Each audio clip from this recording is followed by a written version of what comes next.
Ngomongin jerawat nggak bakal habis-habisnya. Halo Sobat Bethesda, saya dengan Dr. Teres. Kita bahas di podcast Bethesda bersama Dr. Arum Prismi, SPKK di sebelah saya.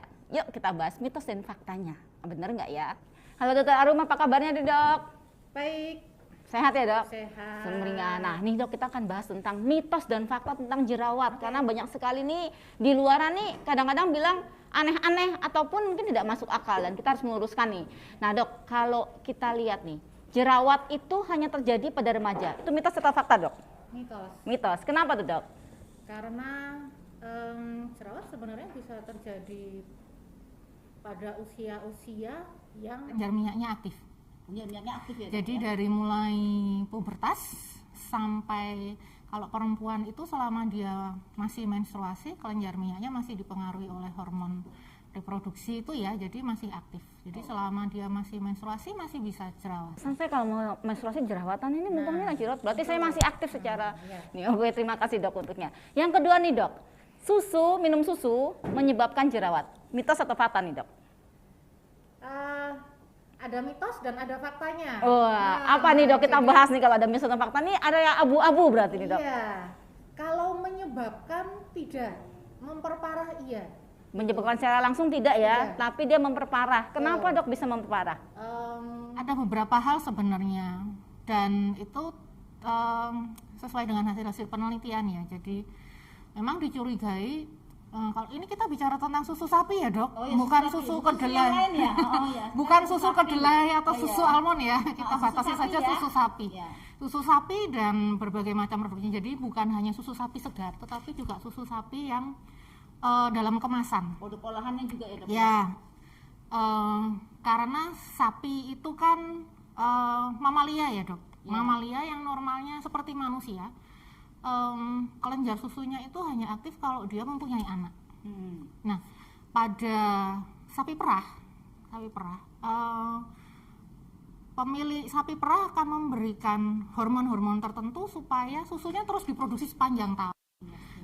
Yang kandungan hormonnya ini yang bisa mempengaruhi timbulnya jerawat.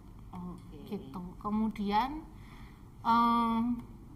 kandungan-kandungan yang ada di susu, gitu ya.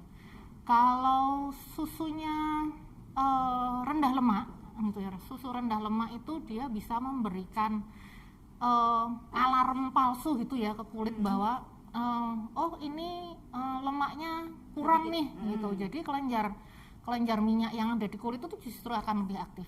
Nah jadi kelenjar minyaknya itu yang nanti bisa aktivitas kelenjar minyak yang bisa memperparah timbulnya jerawat. Oh justru susu rendah lemak itu hati-hati malah ya, karena akan membuatkan alarm palsu pada tubuh kita. Jadi kalau memang tidak bisa hidup tanpa susu, mungkin lebih baik susu yang plain. Susu plain ya plain. Dok, yang memang kita nggak di skin, nggak di low fat, tapi susu yang plain. Mungkin ini ilmu yang baru nih, susu yang plain. Menurut penelitian memang ternyata seperti itu ya dok ya.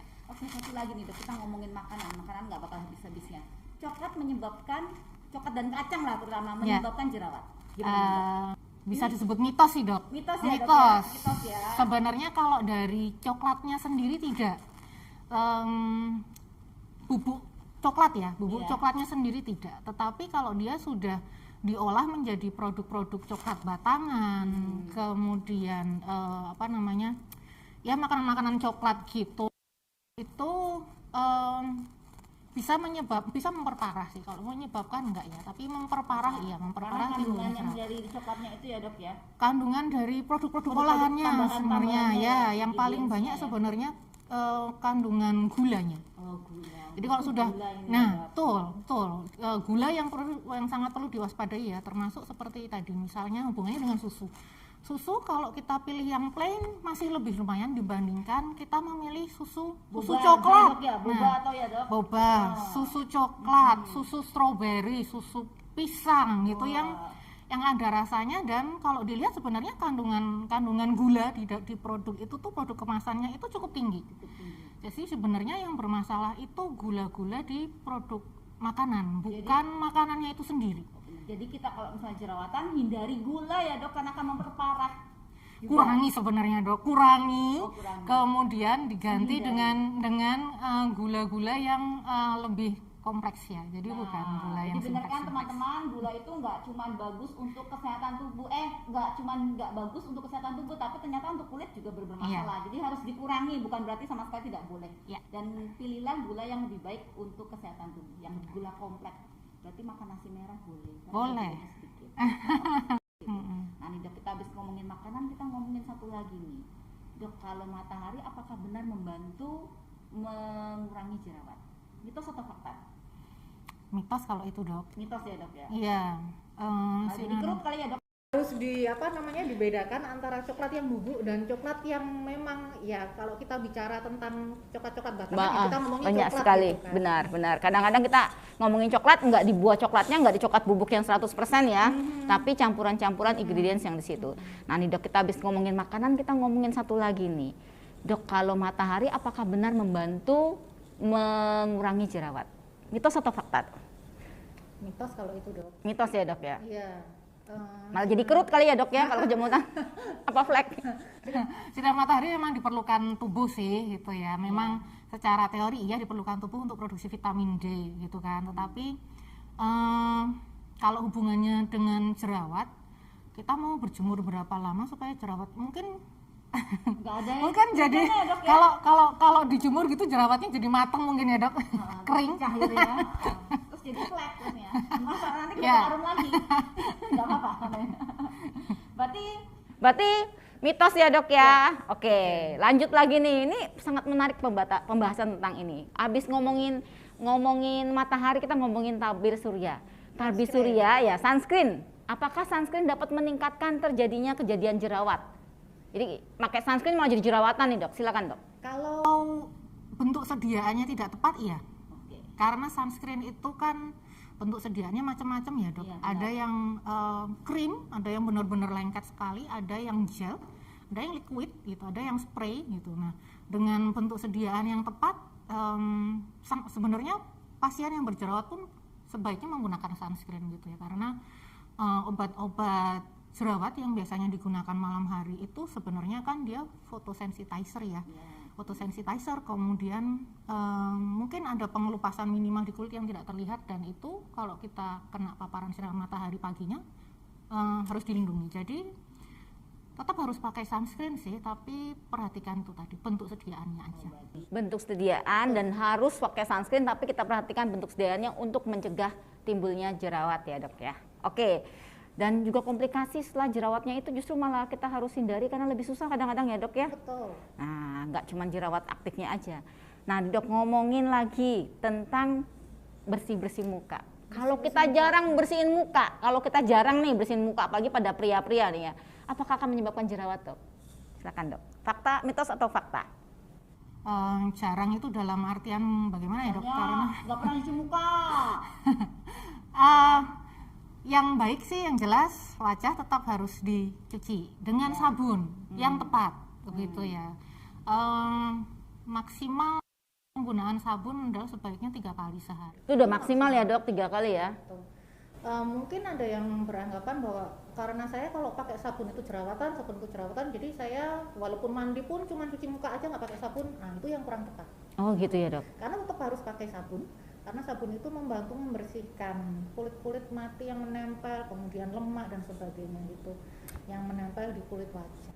Ya karena kalau menempel kulit-kulit itu juga bisa menyumbat ya Dok, menyumbat kelenjar minyaknya, jadinya jerawat lagi. Ini kan terus nggak selesai. Jadi memang harus pas berarti ya Dok. Betul. Bersihin muka harus pas, jadi nggak berlebihan, tapi juga cari yang regimen yang tepat juga ya Dok. Betul. Yang paling penting sebenarnya kalau jerawat itu kita berbicara tentang bentuk sediaan yang paling tepat sih Dok. Oke, bentuk sediaan yang paling tepat yang memang khusus untuk jerawat, dan itu bisa dikonsultasikan. Silakan ke Dokter Arum nanti ya. Promosi singkat ini. Nah, ini ngomongin bersihin muka. Sekarang kita ngomongin make up nih, Dok. Penggunaan make up apakah memperparah jerawat? Make up. Kita ngomongin make up, eyeshadow, blush on misalnya. Terus kadang-kadang masalah pada orang jerawat tuh kan malu tuh Dok, kelihatan. Nah, justru kita dikasih concealer, dikasih make up tebal supaya nggak terlalu tersamarkan. Nah, itu bagaimana tuh Dok? Memperparah sih Dok sebenarnya itu, karena itu tadi sebenarnya jerawat itu kan karena sudah ada sumbatan di pori-porinya ya, di folikel di kulitnya itu. Jadi semakin tebal make upnya, tentunya sumbatannya akan semakin banyak gitu. Jadi memang benar make up itu memperparah jerawat. Apalagi gitu. kalau bersihnya nggak bener ya dok ya. Betul, sudah pakai pagi ini ya, pagi kadang-kadang pasien itu sangat banyak yang dipakai gitu kan, dari mulai ya kita gabungkan dengan skincare ya, dari mulai toner, kemudian serum, kemudian pakai pelembab, pakai sunscreen, kemudian pakai BB cream, pakai bedak padat, pakai bedak tabur. Tapi setelah itu dia hanya membersihkan dengan sabun wajah. Gitu. Jadi memang itu kurang ya dok? Ya. Kurang. Jadi memang harus hati-hati, harus balance. Jadi kalau memang make upnya cukup tebal ya berarti pembersihannya juga harus bagus. Oke. Nah ngomongin tentang jerawat tidak boleh dipencet, itu benar nggak sih dok? Oh nggak benar ya, benar. jauhkan tangan dari wajah kalau Anda sedang berjerawat. Tangan baru boleh ke wajah untuk membersihkan wajah, mengoleskan obat-obat jerawat, itu aja sih cukup. Karena kalau ingin mengeluarkan komedo tuh dok, kadang-kadang kan ini kayaknya udah putih nih bisa dipencet gitu ya. Sebaiknya dilakukan oleh ahli ya, jangan dilakukan sendiri di rumah gitu. Karena kalau dilakukan secara khusus itu kan yang jelas kebersihannya terjaga. Gitu. Kemudian tekniknya juga tepat gitu. Karena kalau kita memencet dengan tangan seperti ini, kita kan nggak ngerti tangan kita ada apanya gitu kan. Kelihatan bersih tapi kan sebenarnya di seluruh permukaan tubuh kita itu ada bakteri yang nggak kelihatan. Yang memang normalnya dia hidup di situ. Jadi itu yang kadang-kadang memperparah timbulnya jerawat. Kemudian gini tuh, kalau kita memencet jerawat itu ibaratnya seperti kita mencet pasta gigi sebenarnya. Itu ya, pasta gigi itu kalau kita pencet ke atas jebret gitu, ada yang naik, ada yang turun. Nah, yang turun ini di jerawat juga ada kalau kita pencet.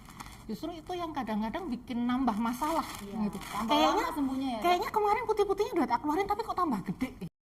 Nah itu, jadi hati-hati ya dok, kalau misalnya mencet-pencet jerawat sendiri kita nggak tahu kumannya dan tekniknya malah jadi salah, malah jadi peradangan terus-menerus. Harusnya jerawatnya sembuh dalam 3-4 hari misalnya, ini bisa jadi 2 bulan dok katanya. Bekasnya dok. Nah belum lagi bekasnya. Jadi teman-teman semua hati-hati, nggak cuma remaja karena banyak juga tante-tante kayak saya. Mungkin ini apa namanya, tangannya harus lebih diaktifkan lagi untuk hal-hal yang lain dok gitu. Jadi Nah ya, jadi nggak boleh aktif di wajah. Jadi nggak boleh ngelamun juga ya dok ya, karena kan kalau ngelamun nempel ya. Kalau cuma gini boleh dok. Nah ngomongin nih, kita lagi ngomongin era pandemik dan pasti udah banyak dibahas juga tentang masker. Masker, Nah, oke. Masker menyebabkan jerawat, mitos atau fakta dok? saya tidak bisa menjawab itu mitos dan fakta ya, karena memang sebenarnya ya banyak yang menderita istilahnya sekarang maskne ya, jerawat yang timbul karena penggunaan masker. Pada beberapa orang memang iya itu memperparah timbulnya jerawat atau bahkan memicu jerawat, karena ada jerawat-jerawat yang memang ditimbulkan karena gesekan. Jadi bukan maskernya itu sendiri tetapi gesekannya dong. Kalau kita bicara tentang jerawat karena gesekan, sebenarnya bukan hanya masker. Mereka yang menggunakan helm-helm yang nutup di sini itu juga bisa menyebabkan timbulnya jerawat di kening, kemudian yang di daerah dagu itu juga bisa menyebabkan timbulnya jerawat. Jadi ya memang penggunaan masker itu bisa memperparah atau bahkan memicu timbulnya jerawat. Jadi hati-hati penggunaan masker, harus yang lembut mungkin ya dok ya. Yang lembut, yang ukurannya pas. Dan harus sering-sering ganti dok. Kadang-kadang 3 hari ada yang nggak ganti. Saya juga sampai bingung kenapa 3 hari nggak ganti. Pasien saya ada yang ngomong seperti itu, ulang 3 hari. Sayang dok, saya juga, masih bersih dok. Saya garuk-garuk aja. Oke, ini pertanyaan terakhir nih dok, karena ini sangat menarik sekali membahas tentang jerawat. Kalau kita bahas ini mungkin subuh-subuh baru selesai ya. Oke. Jerawat stres menyebabkan jerawat. Nah, itu mitos atau fakta dok? Memperparah iya. Menyebabkan Enggak juga sih dok. Oh ya enggak. Berarti stres bisa Memperparah ya. Oke. Apalagi kalau jerawatnya nggak sembuh-sembuh ya dok ya. Jadi stres terus jadi nggak sembuh-sembuh lagi ya. Jadi harus healing mungkin ya dok kalau orang jerawat. Apa gimana nih dok? Karena memang penyebab awalnya dari jerawat kan hormonal ya dok. Ya, hormon ya. Dan kadar hormon di dalam tubuh itu kan juga dipengaruhi oleh psikis juga. Nah itu yang mungkin bisa dihubungkan dengan stres memperparah timbulnya jerawat itu ya. Oke, jadi stres menyebabkan, jadi nggak boleh stres, harus banyak healing gitu ya. Memang faktanya memang begitu sih dok. Biasanya untuk mereka yang anak-anak SMA nih, SMP, SMA ya, kelas 3 SMA itu biasanya jerawatnya tambah parah. Atau mereka yang kuliah gitu di masa-masa skripsi. Skripsi ya dok ya. Ya. Jadi lumrah itu nggak apa-apa Itu ya. sebenarnya antara stres iya, kemudian kebutuhan untuk belajar lebih banyak sehingga bergadang iya gitu. Tapi intinya kembali lagi ke hormon sih itu. Satu tambahan lagi tentang kurang tidur. Kurang tidur menyebabkan jerawat. Iya, Ini penting ini soalnya. Silakan dok. Terakhir janji. Kurang tidur menyebabkan jerawat. Sebenarnya ya itu tadi dok, kembalikan ke akhirnya ke kadar hormonnya ya. Kadar hormonnya menyebabkan jerawat. Jadi ya harus cukup tidur, tapi juga harus kita balance juga ya. Akan lebih baik kalau misalnya jumlah jam tidurnya rata-rata sama per hari dibandingkan mereka yang mungkin ini karena baru Piala Dunia ya dok. Piala Dunia hari ini nonton sampai pagi nih, kemudian hari berikutnya nyaur tidurnya gitu. Jadi yang sekarang mungkin tidurnya jam 2, kemudian berikutnya tidurnya jam 8 malam sudah tidur. Nah itu siklus irama sirkadiannya ya. Kalau kita bicara irama sirkadian, kira-kira ngerti nggak ya? Ngerti. Oke, canggih-canggih loh. Jangan sama sobat-sobat Bethesda tuh canggih-canggih. Baik, kalau kita bicara irama sirkadian itu sangat merusak gitu, dan itu memang mengganggu. Gitu. Jadi lebih akan lebih baik kalau misalnya katakanlah tidurnya tiap jam 12 terus. Gitu. Ini kayak pengalaman Dokter Arum untuk nonton drakor ini. Jam 12 dia tidurnya. Gitu, walaupun memang ya, dok, ya? teratur jumlah tidurnya, jumlah jam tidurnya kurang lebih sama gitu. Akan lebih baik memang kalau tidurnya tidak terlalu malam. Hormon imbalance menyebabkan jerawat. Jadi ya harus cukup tidur, tapi juga harus kita balance juga ya. Akan lebih baik kalau misalnya jumlah jam tidurnya rata-rata sama per hari dibandingkan mereka yang mungkin ini karena baru Piala Dunia ya dok. Piala Dunia hari ini nonton sampai pagi nih, kemudian hari berikutnya nyaur tidurnya gitu. Jadi yang sekarang mungkin tidurnya jam 2, kemudian berikutnya tidurnya jam 8 malam sudah tidur. Nah itu siklus irama sirkadiannya ya. Kalau kita bicara irama sirkadian, kira-kira ngerti nggak ya? Ngerti. Oke, canggih-canggih loh. Jangan sama sobat-sobat Bethesda tuh canggih-canggih. Baik, kalau kita bicara irama sirkadian itu sangat merusak gitu, dan itu memang mengganggu. Gitu. Jadi lebih akan lebih baik kalau misalnya katakanlah tidurnya tiap jam 12 terus. Gitu. Ini kayak pengalaman Dokter Arum untuk nonton drakor ini. Jam 12 dia tidurnya. Gitu, walaupun memang ya, dok, ya? teratur jumlah tidurnya, jumlah jam tidurnya kurang lebih sama gitu. Akan lebih baik memang kalau tidurnya tidak terlalu malam. Jadi tidur dan bangun di jam yang sama itu akan lebih bagus dibandingkan kita tidurnya hari itu jam 12, besok jam 2, terus besoknya jam 8. Itu malah tidak terlalu bagus ya. Karena kita penting untuk irama sirkadian supaya balik lagi ke balancing hormonal. Oke, sobat Bethesda, sangat menarik sekali pembahasan tentang jerawat. Jika ada pertanyaan silakan di komen, nanti kita akan bahas lagi untuk next-nya. Untuk misalnya ada info teman-teman semua, kalau mau dok saya mau bahas tentang ini, silakan di komen saja. Nanti kita akan cari narasumber yang sangat menarik untuk membahas ini semua. Salam sehat, sampai jumpa. Terima kasih.